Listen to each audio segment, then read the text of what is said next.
Okay, so I'm looking at a Grand Design Momentum 2019, and I want to talk a little bit about the entry door, right? This entry door, so this coach is new to this customer, he just purchased it. As you can see, there's cracks developing everywhere on this door. See how bad that is? So the door itself is a styrofoam door with this lining to it. Let me go ahead and open her up here.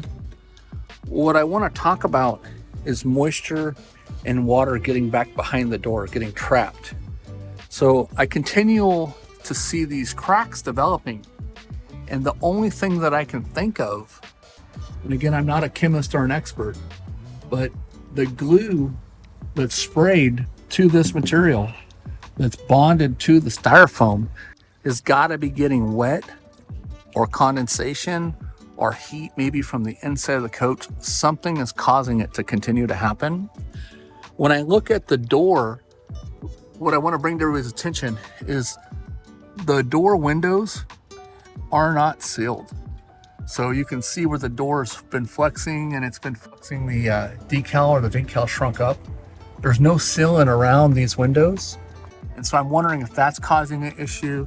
Same thing with around the door locks. Same thing with around the sides of the door and the bottom of the door. So you can see the big gap that's at the bottom of the door. The screws that are put in haven't been sealed around that. Underneath the door, what we have is typically there's some drain weep holes, which this one, they did not add any.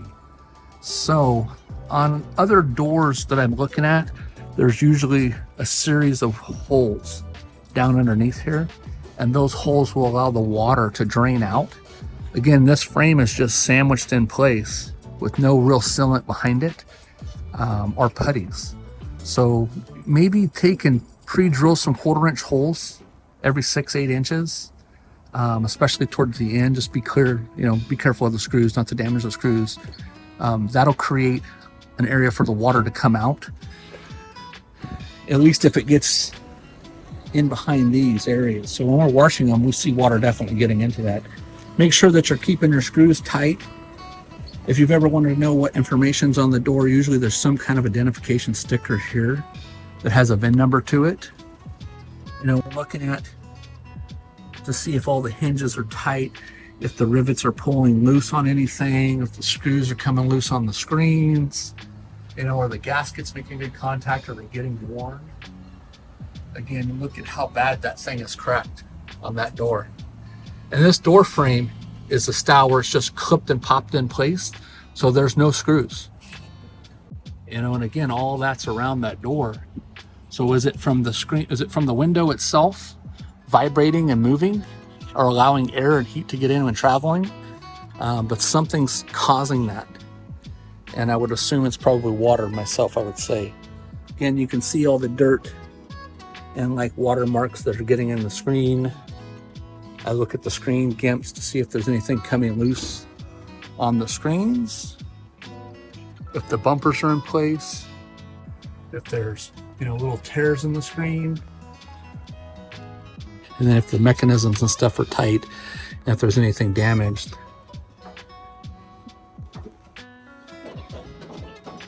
Does it latch correctly? Does the sliders work? A lot of times these handles will get loose, and you need to go back and tighten them. What I like to do is I'll take the blue Loctite. So if I were to take this out, I would remove the lock and those screws to take the whole lock loose, throw a little bit of sealant behind it, set it where I need it, get it adjusted up tight, then take a blue Loctite, which is not a permanent Loctite. That way I could still take this off and on, but that's going to keep that from rattling and vibrating and coming loose, because we're pulling on the handles and we're applying pressure to the outside of the handles, and we're applying pressure when we pull it in. So that's going to gradually make this lock shift down and move out of the way, which is going to then throw off your striker, your deadbolt, and cause misalignments, as well as on the striker itself. You can see some of the rub marks, and you see the top screw hole and the bottom screw hole, right? You want to make sure that hasn't shifted or moved, and that there's nothing that's bent on that too. So Stay tuned. I'm going to keep going over other stuff on here. Hope you guys enjoy it. To see more of exterior evaluations on this unit, click right over here. And to hear more about one of our favorite products, click right over there. I've got tons of content just like this. I hope you subscribe to us and don't miss out on my future videos. Thank you so much.